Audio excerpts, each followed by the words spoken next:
Hello guys, मैं आपका भाई दोस्त educator of economics love Kaushik स्वागत करता हूं आपका कॉमर्स वाला में। और दोस्तों, आज की क्लास में मैं लेकर आया हूं आपके लिए इंडियन इकोनॉमिक डेवलपमेंट से इंफ्रास्ट्रक्चर का चैप्टर, जो कि हम वन शॉट में कंप्लीट करेंगे।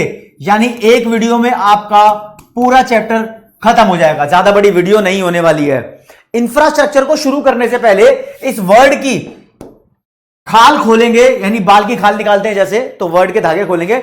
इंफ्रास्ट्रक्चर बेसिकली दोस्तों दो वर्ड से मिलकर बना है, एक है इंफ्रा और दूसरा है स्ट्रक्चर। अगर इसका असली मतलब आपने समझना है तो इंफ्रा को मान के चलो। इंफ्रा का मतलब होता है बेसिक और स्ट्रक्चर का मतलब होता है फैसिलिटीज। तो इंफ्रास्ट्रक्चर हुआ बेसिक फैसिलिटीज। कैसे हुआ अभी आपको बता रहा हूं, बस आप मेरे साथ वो सोचते रहो जो मैं आपको चाहता हूं कि आप सोचो। क्या सोचो? सोचो कि अगर इंटरनेट की नाम की फैसिलिटी आपके पास नहीं हुई तो आपका मोबाइल फोन, लैपटॉप या टैब कैसे चलेगा? या फिर ये तीनों ना हुए तो कैसे चलेगी आपकी जिंदगी? अभी तो इंटरनेट है ना यार, सब लोग मोबाइल फोन चलाते हैं, यूट्यूब पे क्लासेस लेते हैं, पढ़ते हैं, करियर रिलेटेड इंफॉर्मेशन यूट्यूब पर मिल जाती है। तो बहुत सारे फायदे हैं इंटरनेट के। अगर इंटरनेट ना हुआ तो वीडियो गेम खेल पाएंगे बच्चे? गड़बड़ी है ना। अगर इंटरनेट ना हुआ तो जिंदगी में गड़बड़ है, ठीक है। अगर यूट्यूब ना मिले, इंस्टा ना मिले, ट्विटर ना मिले, जीमेल, ईमेल, व्हाट्सएप, फेसबुक, तो तुम्हें पता है कि जिंदगी में गड़बड़ है, संतुलन खराब हो जाएगा, समझे। अगर हमारे पास स्कूल नाम की फैसिलिटी ना हुई, देखो स्कूल में बच्चे पढ़ते हुए कितने मजेदार अपना करियर बना रहे हैं, आप भी अपना करियर ही बना रहे हो पढ़ के, तो स्कूल ना हुए तो क्या होगा? यानी मैं आपको फील कराना चाहता हूं ये कुछ फैसिलिटीज हैं जो ना मिली तो बुरा हाल हो जाएगा, है ना।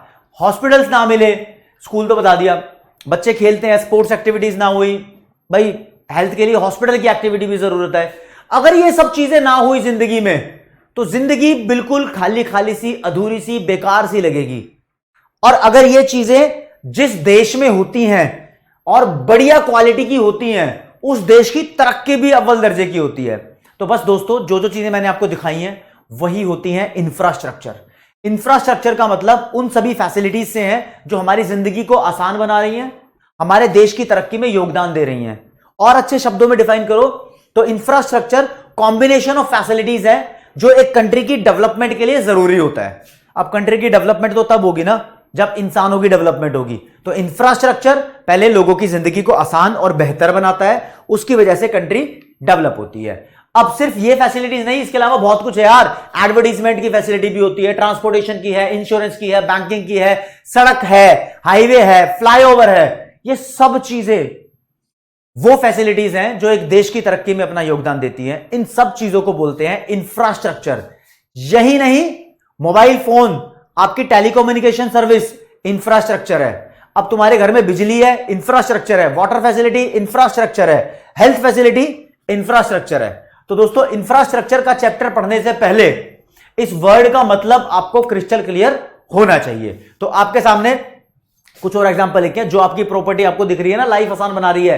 रेलवे है, ये पवन चक्की, मेट्रो ट्रांसपोर्टेशन का सोर्स है, आपकी स्कूटी, बाइक, कार कुछ भी हो सकती है, ठीक है। देख रहे हो कितना सुंदर नजारा है। All these facilities are known as infrastructure. अगर तुम बोलो एक लाइन में डिफाइन करना है तो इंफ्रास्ट्रक्चर, हाईवे वगैरह जैसी चीजों को एक लाइन में डिफाइन करने के लिए आपके सामने डेफिनेशन है। तो देखो जी, इंफ्रास्ट्रक्चर को बोला है it means the combination of basic facilities which are necessary for the development of a nation. पूरा पूरा उम्मीद करता है दिखाई दे रहा होगा आपको। तो एक नेशन या एक कंट्री की डेवलपमेंट के लिए जितनी भी फैसिलिटीज चाहिए होती हैं, उन सबका कॉम्बिनेशन इंफ्रास्ट्रक्चर कहलाता है। और यहां पर एक तरीके का कंस्ट्रक्शन का काम चल रहा है, बिल्डिंग की डेवलपमेंट चल रही है। इस फोटो में अगर आप देख रहे हो तो ये भी एक इंफ्रास्ट्रक्चर की डेवलपमेंट का काम चल रहा है, समझे। अब इस इंफ्रास्ट्रक्चर को हम दो हिस्सों में डिवाइड कर देते हैं। एक तो डायरेक्टली देश की तरक्की के में योगदान देगा, और एक इंफ्रास्ट्रक्चर ऐसा होता है जो पहले इंसान की तरक्की को बढ़ाएगा, यानी ह्यूमंस की डेवलपमेंट में योगदान देगा। तो कुल मिला के पूरा इंफ्रास्ट्रक्चर दो पार्ट में डिवाइड किया। एक का नाम होता है इकोनॉमिक इंफ्रास्ट्रक्चर, दूसरे का नाम होता है सोशल इंफ्रास्ट्रक्चर। आपको बात बताऊंगा दोस्तों पहले इकोनॉमिक इंफ्रास्ट्रक्चर की। इकोनॉमिक इंफ्रास्ट्रक्चर वो इंफ्रास्ट्रक्चर है जो एक देश की ग्रोथ और डेवलपमेंट में डायरेक्टली कंट्रीब्यूट करता है, वो फैसिलिटीज हैं। अब मान लो देश की ग्रोथ कैसे पता लगती है? जब देश का जीडीपी बढ़ रहा होता है तो बोलते हैं देश ग्रो कर रहा है, कोई भी कंट्री ग्रो कर रही है। अब जीडीपी बढ़ रहा होता है तब बढ़ता है जीडीपी जब फैक्ट्री के अंदर प्रोडक्शन बढ़ेगा। अब फैक्ट्री के अंदर प्रोडक्शन बढ़ाने के लिए जो फैसिलिटीज चाहिए होती हैं वो ट्रांसपोर्टेशन फैसिलिटी भी होती है और बिजली की फैसिलिटी भी होती है। फैक्ट्री में काम कैसे होगा जब तक बिजली नहीं चलेगी, है ना? और फैक्ट्री में सामान बना है वो एक जगह से दूसरी जगह कैसे जाएगा? ट्रांसपोर्टेशन फैसिलिटीज से। तो ये जो फैसिलिटीज हैं ये इकोनॉमिक इंफ्रास्ट्रक्चर कहलाती हैं। अब इसमें सड़क भी आ गया, टेलीकम्युनिकेशन भी आ गई, एनर्जी भी आ गई। फिर सोशल इंफ्रास्ट्रक्चर वो सारी फैसिलिटीज होती हैं जो एक इंसान की तरक्की के लिए बहुत जरूरी है। पर्सनल लेवल पे सोचो, स्कूल एक ऐसी एजुकेशन फैसिलिटी प्रोवाइड करता है जो एक इंसान को मिलती है तो वो पहले से बेहतर बन जाता है, पहले से ज्यादा काम कर सकता है, पहले से ज्यादा नॉलेज है, पहले से ज्यादा स्मार्ट है। अब स्मार्ट बंदा ज्यादा प्रोडक्शन करता है एज कंपेयर टू जो बंदा स्मार्ट ना हो। तो एजुकेशन अपने आप में एक सोशल इंफ्रास्ट्रक्चर है। और साथ साथ में दोस्तों हेल्थ फैसिलिटीज, कोई बीमार हो जाए तो उसका इलाज करवाना, हेल्थ फैसिलिटीज होती है, वो भी सोशल इंफ्रास्ट्रक्चर का हिस्सा है। अब यहां पर इकोनॉमिक इंफ्रास्ट्रक्चर के लिए कुछ लाइन आपके लिए लिखी है, ये लिखा है उसका मीनिंग और ये लिखा है इकोनॉमिक इंफ्रास्ट्रक्चर का एग्जांपल। देखो जी, economic infrastructure is the combination of basic facilities which is helpful in the economic development of an economy and business. Business लिखो चाहे मत लिखो, देखो डेफिनेशन लिखने का क्राइटेरिया बिल्कुल सेट पैटर्न है। यानी इतनी लाइन, फैसिलिटीज तक की लाइन तो सेम है जो इंफ्रास्ट्रक्चर की डेफिनेशन में डेफिनेशन लिखवाई थी, और यहां पर जो इकोनॉमिक इंफ्रास्ट्रक्चर की डेफिनेशन में लाइन लिखवाई है सेम है यहां तक। उसके बाद यहां पर विच is helpful in the economic development of a country लिख दो, इकोनॉमी लिख दो, बिजनेस लिख दो, नंबर मिल जाएंगे। अब कौन कौन से एग्जांपल इसके? टेलीकम्युनिकेशन सर्विस हो सकती है, इलेक्ट्रिसिटी है, ट्रांसपोर्टेशन है, एनर्जी है, ये सब एग्जांपल है। इंटरनेट की सर्विस भी आप यहां पर बोल सकते हो। भाई ये सारी सुविधाएं कोई बिजनेस, कोई फैक्ट्री यूज करती है ना, तो इसलिए वो आगे बढ़ती है, वो ही एग्जांपल बनेंगे। अब इंसान की पर्सनल डेवलपमेंट के लिए जो बेसिक फैसिलिटीज हैं वो सोशल इंफ्रास्ट्रक्चर होती हैं। यहां आपके सामने सोशल इंफ्रास्ट्रक्चर की डेफिनेशन आएगी, और ये हमारा, इसको उठा के इधर ले जाओ साइड में, हाँ जी, चलो जी। तो सोशल में it is the combination of basic facilities, फिर लाइन सेम है, which are necessary for human development. Human development के लिए जैसे कि हेल्थ केयर फैसिलिटीज हो गई, एजुकेशन फैसिलिटीज हो गई जो कॉलेज और स्कूल में मिलती है। और दोस्तों बच्चे भूल जाते हैं, हाउसिंग फैसिलिटीज यानी किसी इंसान के लिए शेल्टर, कहां रहेगा वो भी उसकी डेवलपमेंट के लिए जरूरी है। तो आप ये मत समझना कि घर बन रहा है, बिल्डिंग बन रही है तो वो सोशल इंफ्रास्ट्रक्चर होगी। बिल्डिंग तो इकोनॉमिक इंफ्रास्ट्रक्चर है, लेकिन हाँ हाउसिंग फैसिलिटीज, रहने का जुगाड़ करना, वो सोशल इंफ्रास्ट्रक्चर है, एक बेसिक फैसिलिटी के अंदर आता है ह्यूमन डेवलपमेंट के अंदर। ठीक है जी, आगे बढ़ते हैं जी। अब बताएंगे रिलेशनशिप, ये है basically relationship between social and economic infrastructure. Exam में क्वेश्चन आ जाता है, यहां इसको कंप्लीट कर रहा हूं, इंफ्रास्ट्रक्चर, पहले ठीक लिख गया, इंफ्रास्ट्रक्चर, ठीक है जी, कोई बात नहीं। देखो ऐसे कहते हैं कि सोशल और इकोनॉमिक इंफ्रास्ट्रक्चर एक दूसरे के कॉम्प्लीमेंट्री है। यानी कॉम्प्लीमेंट्री, जब दो चीजें एक दूसरे के होती हैं तो उसका मतलब ये होता है वो दोनों एक दूसरे के बिना नहीं रह सकती। अगर इकोनॉमी के अंदर सिर्फ सोशल इंफ्रास्ट्रक्चर है, मतलब स्कूल अच्छे हैं, हॉस्पिटल अच्छे हैं, और इकोनॉमिक इंफ्रास्ट्रक्चर नहीं है, सड़क नहीं है, ट्रांसपोर्टेशन फैसिलिटी नहीं है, बैंकिंग नहीं है, इंश्योरेंस नहीं है, बिजली नहीं है, पानी नहीं है, तो ये कंट्री किसी काम की नहीं है। अगर एक कंट्री में सिर्फ इकोनॉमिक इंफ्रास्ट्रक्चर है, यानी बिजली, पानी, एनर्जी, हर एक चीज अवेलेबल है, लेकिन पढ़े लिखे बंदे नहीं है, स्कूल नहीं है, हॉस्पिटल नहीं है, तो ये कंट्री भी किसी काम की नहीं है। यार यहां पर ये लोग इंफ्रास्ट्रक्चर फैक्ट्री वगैरह के लिए तो प्रोवाइड किए हुए हैं, इस पर काम करने के लिए बढ़िया क्वालिटी के बंदे तो चाहिए जो सोशल इंफ्रास्ट्रक्चर से डेवलप होंगे, पढ़े लिखे और हेल्दी। बीमार हो जाए तो उनका इलाज कराने के लिए हेल्थ फैसिलिटी तो होनी चाहिए। तो दोनों में से कोई एक हो तो कोई काम नहीं चलेगा, दोनों एक साथ होने जरूरी हैं। जब दो चीजें एक साथ होती है तो उनको बोलते हैं वो चीजें कॉम्प्लीमेंट्री है। तो दोनों में रिलेशन यही है कि दोनों एक दूसरे के कॉम्प्लीमेंट्री है, यानी एक दूसरे को पूरा करते हैं, एक दूसरे के लिए दोनों के दोनों जरूरी है। लिखा क्या है? One works for economic growth, दोनों में से एक यानी इकोनॉमिक इंफ्रास्ट्रक्चर देश के जीडीपी बढ़ाने का काम करता है, यानी इकोनॉमिक ग्रोथ के लिए काम करता है, while social infrastructure aims to enhance the quality of life. मतलब इंसानों की नॉर्मल लिविंग स्टैंडर्ड और क्वालिटी ऑफ लाइफ को इंप्रूव करने का काम एजुकेशन और हेल्थ फैसिलिटीज करती है, जो कि सोशल इंफ्रास्ट्रक्चर का काम है। तो both these have positive effect on the prosperity of a nation. Prosperity का मतलब भला, एक राष्ट्र के भले के लिए दोनों का होना जरूरी है, दोनों ही इंपॉर्टेंट है। अब पेपर के अंदर क्वेश्चन आ जाता है, सर बताओ जरा सोशल इंफ्रास्ट्रक्चर और इकोनॉमिक इंफ्रास्ट्रक्चर में क्या डिफरेंस होता है। 3 डिफरेंस लिखेंगे, पहला मीनिंग लिखेंगे, दूसरा एग्जांपल लिखेंगे, तीसरे नंबर पे लिखेंगे जो इकोनॉमिक इंफ्रास्ट्रक्चर होता है वो डायरेक्टली एक देश की ग्रोथ को प्रमोट करता है, जो सोशल इंफ्रास्ट्रक्चर है वो इनडायरेक्टली एक देश की ग्रोथ को प्रमोट करेगा। कैसे? सोशल वाला पहले पढ़े लिखे बच्चे बनाएगा, पढ़े लिखे बच्चे फिर फैक्ट्री में या बिजनेस में या कंपनी में काम करेंगे तो प्रोडक्शन बढ़ेगा देश का, ठीक है ना। लेकिन इकोनॉमिक इंफ्रास्ट्रक्चर तो डायरेक्ट फैक्ट्री या कंपनी को सपोर्ट कर रहा है बिजनेस आगे बढ़ाने के लिए, ठीक है ना। तो इसलिए ये 3 डिफरेंस तुम्हारे सामने लिखे हुए यार, इनको करना जरूर। पहले नंबर पे मीनिंग लिखा है, दूसरे पे लिखा हुआ है it improves quality of human resource. Basically यहां पर डिफरेंस एक और क्रिएट हो गया तुम्हारे लिए, ठीक है। It improves the quality of economic resource.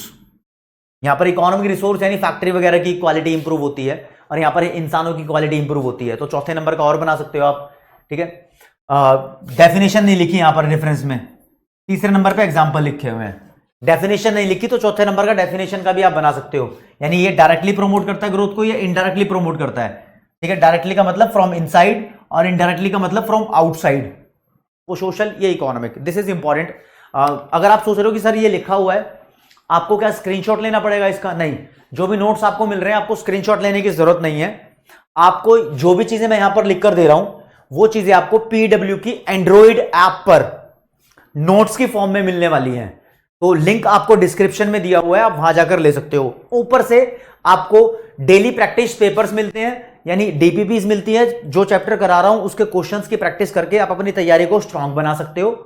आपको पीडब्ल्यू की ऐप पे सब कुछ मिलेगा। लेकिन अगर आपको कोई दिक्कत डाउट परेशानी है तो प्लीज कमेंट सेक्शन में बताना, और यह बताना कि सोशल इंफ्रास्ट्रक्चर और इकोनॉमिक इंफ्रास्ट्रक्चर दोनों को कंपेयर कर दिया जाए तो कमेंट सेक्शन में बताओ कौन ज्यादा एक देश की डेवलपमेंट के लिए जरूरी है। दोनों में से कंपेयर करके आप बताओ, ठीक है जी। फिर मैं उसका जवाब भी दूंगा कमेंट पढ़ के, ध्यान रखना। तो चलो ठीक है, सोशल और इकोनॉमिक दोनों हो गए। अब ओवरऑल क्वेश्चन आता है कि इंफ्रास्ट्रक्चर एक देश के लिए कितना जरूरी है। भाई जरूरी है, ये बहुत सारी फैसिलिटीज हैं। सड़क जरूरी, बैंक जरूरी, इंश्योरेंस कंपनी जरूरी, इंटरनेट जरूरी, मोबाइल फोन जरूरी, एनर्जी जरूरी, बिजली जरूरी, पानी जरूरी, सब कुछ जरूरी है। तो ये जरूरी है तो क्या फायदा देता है, क्या इंपॉर्टेंस क्या है इस इंफ्रास्ट्रक्चर की।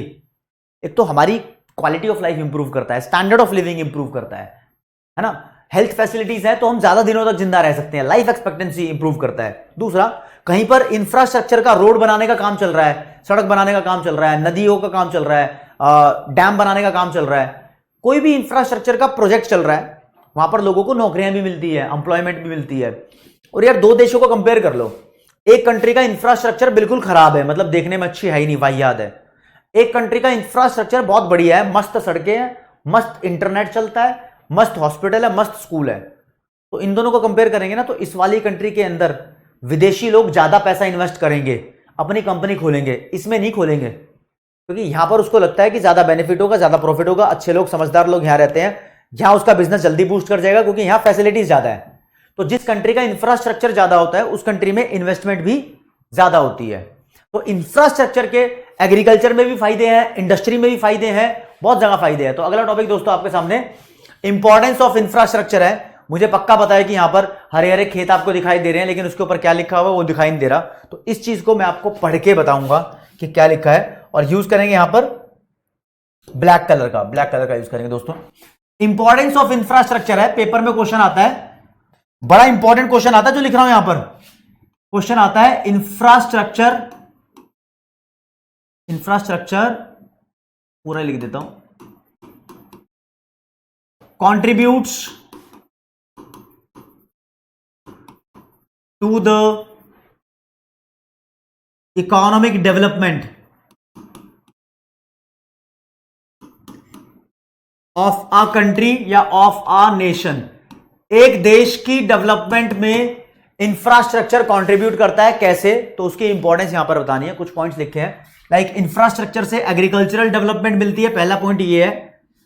मतलब एग्रीकल्चर के अंदर भी बहुत सारी फैसिलिटीज, लाइक ट्यूबवेल चलाने के लिए बिजली की जरूरत है या पेट्रोल डीजल की जरूरत है, ठीक है। बिजली की जरूरत की बात करें तो ट्यूबवेल चलेगा इंफ्रास्ट्रक्चर की हेल्प से, ठीक है। अब एग्रीकल्चर में जो प्रोड्यूस हुआ है सामान, वो सामान उस दूसरे इलाकों में जाके बेचना भी तो है, वो जाएगा ट्रांसपोर्टेशन की हेल्प से, तो इंफ्रास्ट्रक्चर चाहिए। अगेन इंडस्ट्रियल डेवलपमेंट, मतलब कंपनीज और फैक्ट्री की बात हो रही है। Raises the size of market, infrastructure की वजह से मार्केट का साइज बढ़ता है, मार्केट एक्सपैंड होती है, ज्यादा फैसिलिटीज, ज्यादा दूर दूर तक सामान बेच सकते हैं, ज्यादा दूर दूर तक दुकानें खुल जाएंगी, ठीक है, मार्केट का साइज बढ़ेगा। इट प्रोवाइड्स एम्प्लॉयमेंट, माफी चाहूंगा अगर इसका फॉन्ट आपको दिखाई नहीं दे रहा, लेकिन है बड़ी इंपॉर्टेंट चीज। एंड अट्रैक्ट इन्वेस्टमेंट, भाई फॉरेन इन्वेस्टमेंट भी अट्रैक्ट करेगी, दूसरे लोगों की, अंबानी अडानी सब इन्वेस्ट लगाएंगे, ट्रंप भी लगा देगा, ठीक है, और बाइडन वगैरह वगैरह कोई भी इन्वेस्ट कर देगा, ठीक है। Improves quality of life as so many life improving services are provided. And again facilitates outsourcing, outsourcing का मतलब होता है जब कोई कंपनी बाहर की आती है हमारे देश के अंदर, तो वो कुछ सर्विसेज इंडिया के लोगों को देती है। जैसे कि मान लो कार बनाने की कंपनी टेस्ला इंडिया में आई, तो अपने अकाउंटिंग सर्विसेज, लॉ की सर्विसेज, बिल्डिंग बनाने की सर्विसेज, सिक्योरिटी गार्ड की सर्विसेज वो इंडिया के लोगों को दे देगी, तो इसको बोलते हैं आउटसोर्सिंग करना। तो एक्स्ट्रा एक्टिविटीज इंडियंस को दे दी है, तो it is facilitates outsourcing. Facilitates का मतलब होता है आसान बनाना। अगर आपको वर्ड्स नहीं दिख रहे हैं, मुझे बड़ा खेद हो रहा है, लेकिन आप प्लीज साथ के साथ इस चीज को अपनी कॉपी में नोट करो, सबसे ज्यादा इंपॉर्टेंट क्वेश्चन चैप्टर का यही है। अब यार इंफ्रास्ट्रक्चर की वेरियस फॉर्म्स है, वेरियस एग्जांपल है, सोशल के अलग, इकोनॉमी के अलग। आपको मोटे मोटे तौर पे हेल्थ इंफ्रास्ट्रक्चर और एनर्जी का इंफ्रास्ट्रक्चर, जिसमें पावर सेक्टर भी आता है, वो पढ़ना है। आगे आपके सामने कुछ फैक्ट्स लिखे हैं यहां पर। स्टेट इंडिया के इंफ्रास्ट्रक्चर की क्या पोजीशन है हाल फिलहाल, ब्लैक कलर से बताएंगे। पोजीशन ये है कि इंडिया अभी अपने जीडीपी का 30% खर्चा इंफ्रास्ट्रक्चर पे करता है, जो कि कम है, क्योंकि चाइना 44% के आसपास करता है और इंडोनेशिया जैसी कंट्री भी 34% के आसपास खर्चा करती है, तो अभी ये कम है। साथ साथ में आपको ये बताया जाता है गवर्नमेंट के साथ साथ प्राइवेट सेक्टर भी अब कदम से कदम मिलाकर चलता है। प्राइवेट सेक्टर भी इंफ्रास्ट्रक्चर में अपनी इन्वेस्टमेंट करके इंडिया की तस्वीर बदलने में लगा हुआ है, तो पब्लिक सेक्टर और प्राइवेट सेक्टर दोनों मिलकर काम कर रहे हैं, ये बात तो अच्छी है, ठीक है जी। आगे भाई हेल्थ इंफ्रास्ट्रक्चर की बारी आ गई है, हेल्थ के बारे में हमें पढ़ना है। तो इंडिया के हेल्थ सिस्टम को, बेसिकली हेल्थ केयर सिस्टम को या हेल्थ इंफ्रास्ट्रक्चर को 3 पार्ट में डिवाइड किया हुआ है।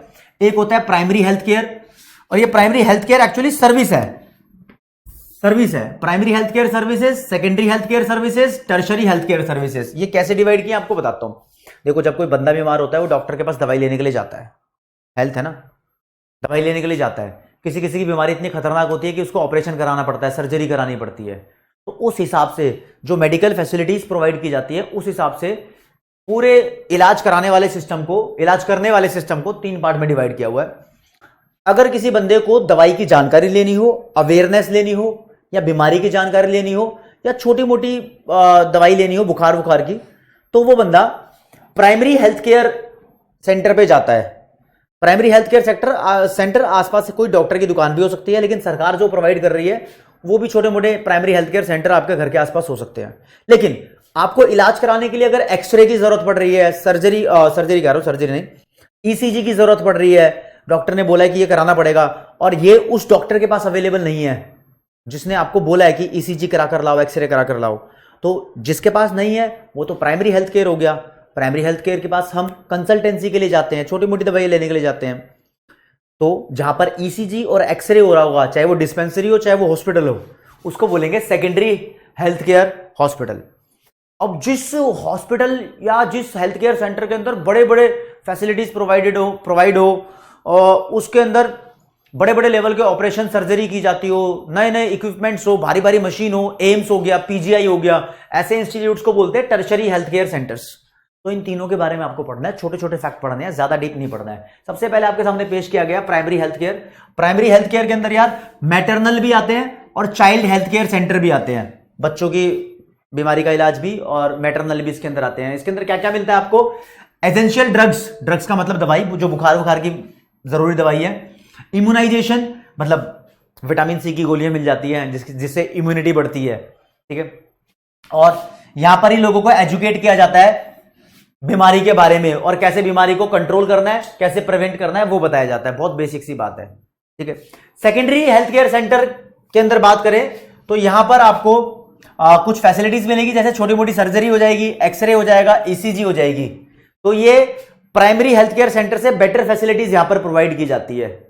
अगला आता है टर्शरी, मतलब एंड है, ये सबसे ज्यादा फैसिलिटीज यहीं पर प्रोवाइड की जाती है। यहां पर एडवांस लेवल के इक्विपमेंट्स अवेलेबल होते हैं, और यहां पर बहुत कॉम्प्लिकेटेड डिसीज की बीमारी, कैंसर वगैरह का इलाज बेसिकली ऐसे सेंटर्स में होता है। इसका एग्जांपल की बात करें तो एम्स और पीजीआई, पीजीआई की फुल फॉर्म है पोस्ट ग्रेजुएट इंस्टीट्यूट, चंडीगढ़ में बहुत बड़ा है, ये रोहतक में है, मैं जानता हूं तो मैंने बताया, ठीक है। बट मतलब है, एम्स दिल्ली में बहुत बड़ा है। ये वो बीमारियों को मैनेज करता है जो सेकेंडरी और प्राइमरी से मैनेज नहीं हो पाती, समझे। तो ये जानना था आपको। अब आपके सामने कुछ इंडिकेटर्स बताऊंगा, ये 1-2 नंबर का क्वेश्चन पेपर में आ सकता है। ऐसी चीजें जिससे एक देश का हेल्थ केयर का स्टेटस पता लगता है कि लोगों की हेल्थ कैसी है ना। एसेस का मतलब एग्जामिन करना, ऐसे कुछ इंडिकेटर, इंडिकेटर का मतलब वो चीजें जो दर्शाती हैं कि देश का हेल्थ केयर कैसा है। तो एक देश के अंदर इन्फेंट मोर्टेलिटी रेट, इन्फेंट का मतलब वो बच्चा जो 1 साल से कम हो, मोर्टेलिटी का मतलब डेथ, तो एक शिशु मृत्यु दर इसको बोलते हैं। अब मैं आपको एक फैक्ट बताऊं तो जब हमारा प्यारा भारत देश आजाद हुआ था, तब अगर एक देश इंडिया के अंदर 1000 बच्चे पैदा हुए हैं तो उसमें से 218 बच्चे मर जाते थे 1 साल से पहले, यानी उनकी एज 1 साल भी नहीं होती थी, उससे पहले 218 बच्चे 1000 में से मर रहे हैं, यानी हर 5 में से 2.18 बच्चा मर रहा है, हर 10 में से 2.18 बच्चा मर रहा है। बड़ी बुरी बात थी। आज के टाइम में भी ये 30 से ज्यादा ही है, तो ये भी अभी 218 से 30 पे तो आ गया, इंप्रूवमेंट तो है, लेकिन ठीक नहीं है, अभी भी उस हालत पे पहुंचा नहीं। यार ये चीजें इंडिकेट करती है एक कंट्री का हेल्थ स्टेटस कैसा है।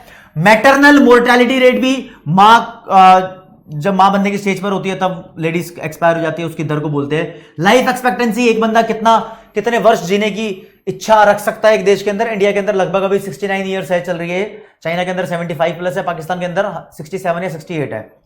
न्यूट्रिशन लेवल कैसा है, incidence of communicable and non communicable disease, बीमार पड़ने के चांसेस, चाहे वो कम्युनिकेबल वाली बीमारी से हो या नॉन कम्युनिकेबल वाली बीमारी से हो। तो ये कुछ चीजें हैं जो इंडिकेट करती है। आपको 2 से 3 फैक्टर बता रखने हैं, 1 से 2 नंबर का क्वेश्चन आ सकता है, ज्यादा चक्कर में नहीं पड़ना इसके। अगला दोस्तों, मेडिकल टूरिज्म। मेडिकल टूरिज्म एक कॉन्सेप्ट है जो बताता है कि इलाज कराने के लिए हम लोग कभी कभी विदेश में भी चले जाते हैं। तो टूर, ट्रैवल कर रहे हो आप एक देश से दूसरे देश में, अब क्यों करने जाते हैं? शायद वो इलाज हमारे देश में नहीं हो रहा इसलिए विदेशों में गए, शायद विदेशों में वो इलाज सस्ता होता है इसलिए वहां गए। जनरली इंडिया से भी लोग चले जाते हैं, लेकिन विदेशों से लोग इंडिया में आते हैं इलाज कराने के लिए। तो इसका मतलब क्या, कैसे डिफाइन करूं इसको बताऊंगा। Travelling abroad for medical treatment, इलाज कराने के लिए विदेश में जाना।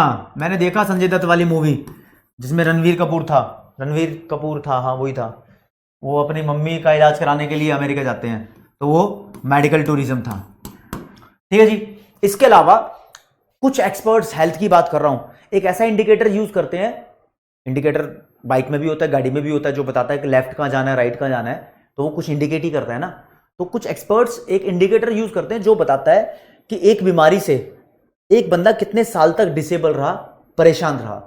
उन इंडिकेटर को बोलते हैं ग्लोबल बर्डन ऑफ डिसीज। तो नेक्स्ट टॉपिक दोस्तों आपके सामने GBD, global burden of disease है। ये इसकी फुल फॉर्म लिखी हुई है शॉर्ट में ऐसे, is an indicator used by experts to know the number of people dying prematurely due to a particular disease. ये वो इंडिकेटर है जो बताता है कि एक बीमारी से प्रीमेच्योरली कितने लोग मारे गए, मर भी जाते हैं लोग, बुखार से भी, कभी डेंगू से, चिकनगुनिया से मर भी जाते हैं। तो प्रीमेच्योरली कितने लोग मारे गए और वो कितने टाइम तक उस बीमारी से परेशान थे, डिसेबल थे, वो 2 चीजें बताता है। पहली तो ये बता दिया प्रीमेच्योरली कितने लोग मारे गए, फिर एज वेल एज दूसरी चीज the number of years spent them in state of disability, disable होकर उन्होंने कितने साल बिताए उस पर्टिकुलर बीमारी से। जैसे कि मानो बात की जाती है पोलियो की, तो यार पोलियो से कोई बंदा मर भी गया, मरना चाहिए नहीं वैसे, मान लो 10 साल में मर गया, और कितने लोग मरे हैं, मानो 15 बंदे मरे हैं, तो ये दोनों बातें दिखाता है जीबीडी, कितने साल में बंदा लुढ़क गया वर्ड बड़ा गलत है यार, मतलब इस चीज को फील मत करो, इस चीज को अपनी पढ़ाई के तौर पे समझो अभी। ओके, अगली बार ही आएगी development of health services in India.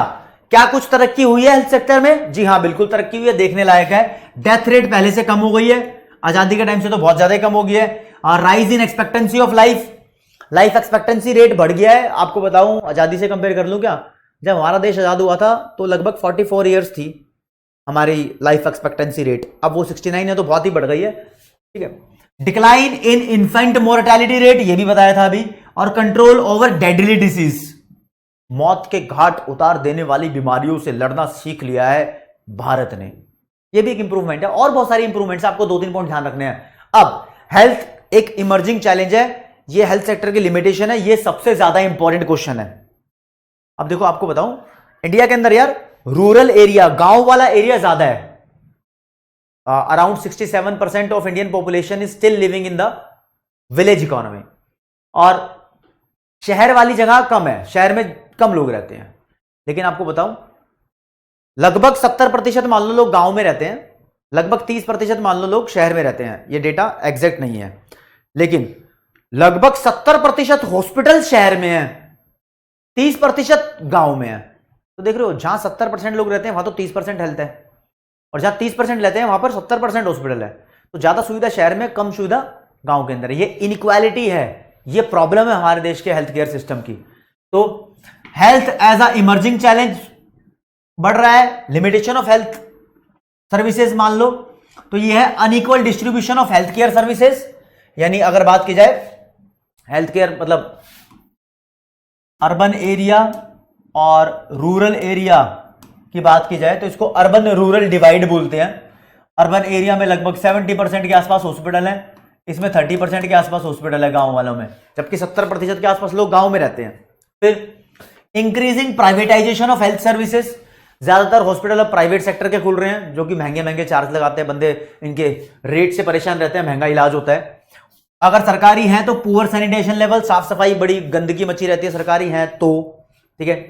और poor upkeep and maintenance of government health centres and poor management, सरकारी सेंटरों में मैनेजमेंट भी पुअर है और मेंटेनेंस भी नहीं होती, साफ सफाई की भी प्रॉब्लम है। आप तीन लिमिटेशन कर लो, आपको तीसरी वाली चौथे से मैच करती हुई दिखाई दे रही होगी, तो चौथे नंबर की, दूसरे नंबर की और पहले नंबर की, ठीक है। ये बड़ी इंपॉर्टेंट चीज है, मैं लिख भी देता हूं, दिस इज वेरी इंपॉर्टेंट। अब इंडिया का पूरा हेल्थ सिस्टम को डिवाइड करने की बात आएगी तो वो भी पढ़ाऊंगा। अब कुछ एग्जांपल लिखे हुए यार यहाँ पर, some premier institutions that provide specialised health care services, बड़े बड़े हेल्थ सेंटर के नाम लिखे हुए हैं, जिसमें मैं शॉर्ट में बताऊंगा आपको। एम्स दिल्ली में है, और यहां पर Chandigarh Jawaharlal institute of post graduate medical education, ये बड़े हॉस्पिटल का नाम है यार, एंड रिसर्च। और फिर दोस्तों Pondicherry national institute of mental health and neuro science, Bangalore के अंदर है। फिर अगला Indian institute of hygiene and public health Kolkata में, कोलकाता वाला हो गया, बेंगलोर वाला हो गया, चंडीगढ़ वाला हो गया, दिल्ली वाला हो गया, और रोहतक में भी है। वैसे तो मैंने बताया था आपको पीजीआई। ये कुछ नाम याद रख लो, एग्जाम में आ सकता है कि भैया कुछ स्पेशलाइज्ड हेल्थ केयर इंस्टीट्यूट्स के नाम बता दो इंडिया में, एक तो याद रख लो। एम्स तो बच्चे को याद होगा, मुझे पता है। नेक्स्ट टॉपिक है आपका state the six system of Indian medicine. आपसे वैसे एक आईएसएम की फुल फॉर्म पूछ सकता है। आईएसएम का मतलब होता है Indian system of medicine. Bharat के अंदर इलाज या मेडिसिन या दवाई का क्या सिस्टम है भाई? 6 पार्ट में डिवाइड किया हुआ है। ये 6 पार्ट देख लो कौन कौन से हैं। पहले पे आयुर्वेद से इलाज होता है, योगा से भी इलाज होता है, यूनानी पद्धति भी है इलाज के, अखबार में मैं भी पढ़ता हूं। सिद्ध है, होम्योपैथी और नेचुरोपैथी। आयुर्वेद का ए लिया, योगा का वाई लिया, यूनानी का यू लिया, सिद्धा का एस लिया, और होम्योपैथी एंड नेचुरोपैथी दोनों को कंबाइन करके सिर्फ होम्योपैथी का एच लिया, तो ये बन गया आयुष। आयुष नाम से इलाज होते हैं। ये देसी इलाज मान लो इन सबको आप।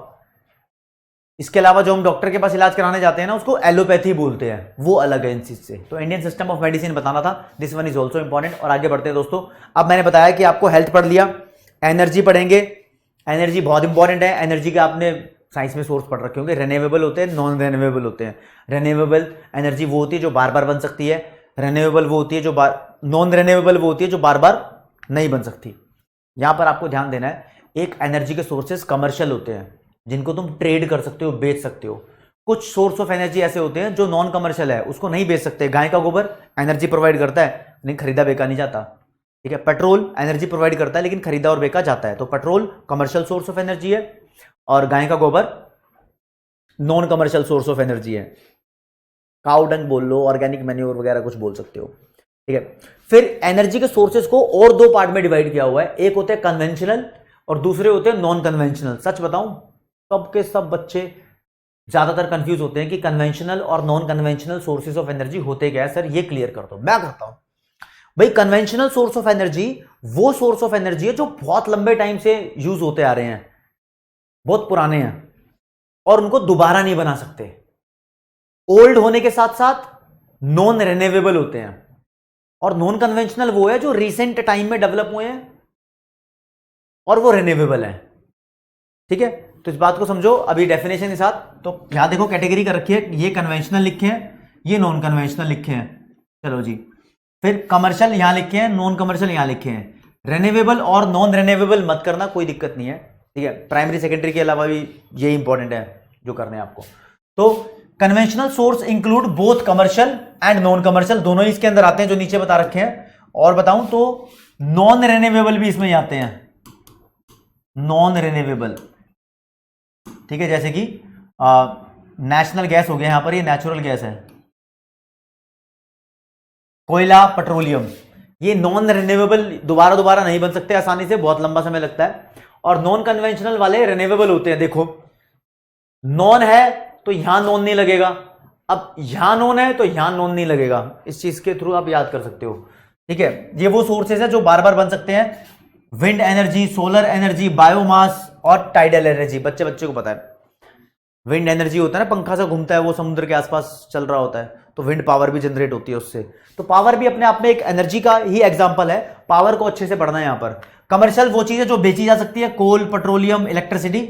और जो चीजें नहीं बेचते, हम ट्रेड नहीं करते, जैसे कि फायरवुड, लकड़ी है ना, एग्रीकल्चर का वेस्ट और सूखा गोबर।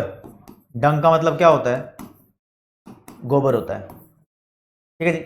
अब आपको इस चैप्टर में एंड टॉपिक के तहत पढ़ना है पावर सेक्टर। भाई पावर मतलब इलेक्ट्रिसिटी, बिजली की बात कर रहे हैं। और बिजली में मेनली क्या क्या प्रॉब्लम्स आ रही है वो पढ़नी है। प्रॉब्लम्स क्या क्या आ रही है वो बताई जाएंगी आपको। कुछ चैलेंजेस है पावर सेक्टर के सामने। चैलेंज मेनली है कि जो बोर्ड बिजली बना रहा है वो उतनी बिजली नहीं बनाता जितनी वो असली में बना सकता है, यानी जितनी उसकी कैपेसिटी है उससे कम प्रोडक्शन कर रहा है बिजली का। दूसरे नंबर पे आपको बताऊं, हमारे देश में बिजली चोरी भी होती है। बिना मीटर के लोगों ने घर में से तार निकाल के दूसरे की तार में फंसा रखी है, उसका बिल नहीं पे कर रहे। होता है ये, असली में हो रहा है। आप जहां रहते हो शायद वहां नहीं हो रहा हो, लेकिन बहुत सारी जगह हो रहा है, ये सच है। बहुत सारे स्टेट इलेक्ट्रिसिटी बोर्ड है जो कहते हैं हम नुकसान में जा रहे हैं, हमें फायदा नहीं हो रहा, बहुत नुकसान वाली बात है। अब कुछ ऐसी जगहें हैं वो इलेक्ट्रिसिटी जनरेशन के लिए बोल रही हैं कि जो बिजली बनाने के लिए मुझे रॉ मटेरियल चाहिए, वो रॉ मटेरियल उतनी क्वांटिटी में नहीं मिल रहा जितनी क्वांटिटी में मुझे चाहिए। कुछ बोला जा रहा है कि मान लो हिमाचल से दिल्ली में बिजली भेजनी है, तो बिजली भेजने के लिए भी बिजली कंज्यूम होती है। तो बिजली को ट्रांसफर करने के लिए जो बिजली का नुकसान होता है वो भी अपने आप में एक बहुत बड़ा नुकसान है। इसको ट्रांसमिशन लॉस बोल सकते हो आप, ठीक है। तो कुछ चैलेंजेस है, आप 3 से 4 पॉइंट जरूर ध्यान रखें, या 6 पॉइंट लिखे हुए हैं। तो these are some challenges in power sector. पहली बात तो the installed capacity is under utilised, मतलब plants are not run properly. जितना प्रोडक्शन कर सकते हैं प्लांट्स उतना प्रोडक्शन नहीं कर रहे हैं, अपनी कैपेसिटी अपनी को कम यूटिलाइज कर रहे हैं, ठीक है। दूसरा, स्टेट इलेक्ट्रिसिटी बोर्ड विच डिस्ट्रीब्यूट इलेक्ट्रिसिटी इंकर फ्रॉम लॉसेस, लॉसेस से गुजर रहे हैं और ये कह रहे हैं कि ये ट्रांसमिशन और डिस्ट्रीब्यूशन लॉस की वजह से भी ऐसा होता है, यानी बिजली को ट्रांसफर करने की वजह से। अब यहां जो अमाउंट लिखा हुआ है कि 20,000 करोड़ से भी ज्यादा का उनको नुकसान हुआ है, ये एनसीईआरटी का अमाउंट है और ये अपडेटेड नहीं है, तो इसको आपको याद करने की भी जरूरत नहीं है, आपसे नहीं पूछा जाएगा। फिर इलेक्ट्रिसिटी इज ऑल्सो स्टोलन, बिजली की चोरी हो जाती है अलग अलग एरिया के अंदर, ये बात ध्यान रखनी है। Private sector power generation are yet to play their role in a major way, यानी प्राइवेट सेक्टर अभी ज्यादा एक्टिवली नहीं आया है बिजली के क्षेत्र में। हालांकि दिल्ली में आया है BSES, Tata power distribution limited, ऐसे प्राइवेट प्लेयर्स हैं, लेकिन ऑल ओवर इंडिया अभी नहीं है, होने बाकी है, ठीक है। पब्लिक अनरेस्ट, पब्लिक परेशान है, अनरेस्ट में है क्योंकि बिजली के चार्जेस उनको महंगे लगते हैं, ठीक है, हाई पावर टैरिफ की वजह से। या फिर प्रोलोंग्ड पावर कट, प्रोलोंग का मतलब होता है लंबे लंबे पावर कट लग जाते हैं, बिजली चली जाती है। बहुत सारे गांव में ऐसा होता है, मैं गया हूं अपने गांव में, लंबे लंबे टाइम तक बिजली चली जाती है भाई, मुझे पता है, ठीक है। अगला, thermal power plants which are the mainstay of India's power sector are facing shortage of raw material and coal supply. Thermal power plant, अच्छा पहले बिजली बताऊं, हमारे देश के अंदर बिजली कोयले से बनती है तो उसको बोलते हैं थर्मल पावर, कोयले और नेचुरल गैस से मिलाकर। अगर पानी से बनती है तो उसको बोलते हैं हाइड्रो पावर। अगर वो पवन चक्की से बनती है, वो पंखा लगा होता है ऐसे घूमता रहता है समुद्र के पास पास, तो उसको बोलते हैं विंड पावर। अगर सूरज की रोशनी से आती है, वो पैनल पे लगती है, तो उसको बोलते हैं सोलर पावर। अब मैं एक फैक्ट जानता हूं, बेंगलोर के अंदर चिन्ना स्वामी स्टेडियम है क्रिकेट का, वो पूरा स्टेडियम सोलर पावर से चलता है, बहुत बड़ी अचीवमेंट है इंडिया की, ठीक है। न्यूक्लियर एनर्जी, जिससे एटम बम बनता है, न्यूक्लियर बम बनता है, उससे भी बिजली बनती है ना। लेकिन हमारे देश के अंदर बिजली मेजरली 2016 का डेटा बताऊं तो मोर देन 80%, एग्जैक्टली 82% बिजली थर्मल पावर यानी कोयले से बनाई जा रही है, और कोयले की है शॉर्टेज, ठीक है। तो कोयले से बिजली बननी नहीं चाहिए वैसे यार, हमें ज्यादा बिजली, मैं आपको बताऊं तो सोलर को यूज कर सकते हैं, और एटॉमिक पावर बहुत सही है, लेकिन हमारे देश में कुछ रेस्ट्रिक्शंस वगैरह हैं, इतनी छूट नहीं है, कहीं कोई एटम बम ना बना ले ऐसा नहीं हो सकता। तो बहुत सारी कंट्री न्यूक्लियर पावर से यार बिजली बना रही है, लेकिन इंडिया में बहुत कम बन रही है, तो बननी चाहिए वैसे। तो there are some restrictions, problems है तो लिखी हुई है यहां पर, these are the challenges basically. तो हमें चैलेंज भी पढ़ने थे इस चैप्टर के अंदर। तो दोस्तों ये मेन बखान हुआ है पूरे चैप्टर का, जो इंफ्रास्ट्रक्चर का है। और एनर्जी के बारे में एक डेटा है जो एनसीईआरटी की किताब से उठाया हुआ है। आप लोग ये ना कह दो कि सर ने आप ये तो कराया नहीं, कि sectoral share of commercial energy consumption in percentage लिखा हुआ है। हर सेक्टर में कमर्शियल एनर्जी का कंजम्पशन का शेयर दिया हुआ है यहां पर, यानी आजादी के आसपास 53-4 में, और 2017-18 का डेटा, इनको भूल जाओ, इनको मत करो, ठीक है। आपको ध्यान रखना है कि हाउस होल्ड पहले 10% कमर्शियल एनर्जी को कंज्यूम करता था, आज वो 24% कर रहा है। एग्रीकल्चर में 1% लगती थी, आज 18% है। इंडस्ट्री में 40% थी, आज 42% है, मतलब बराबर है लगभग। ट्रांसपोर्ट में 44%, आज 1%, यानी हमने कमर्शियल एनर्जी से रिलाय हटाया है इस पे, ठीक है। अदर्स पहले 5 थे, कुछ भी होंगे, यहां 15 है। तो एक पैटर्न में चेंज आया है, जो आजादी के टाइम का और अब का आपको देखना है, बस इससे ड्रास्टिक चेंज पता लग जाएगा। कंपेयर करना है तो आप इन दोनों को कंपेयर कर सकते हो, नहीं तो इन दोनों को कर दो 90, 91 से लेकर 17-18 तक का, ठीक है ना। तो दोस्तों यहां पर आपका इंफ्रास्ट्रक्चर का चैप्टर पूरा कंप्लीट हो जाता है।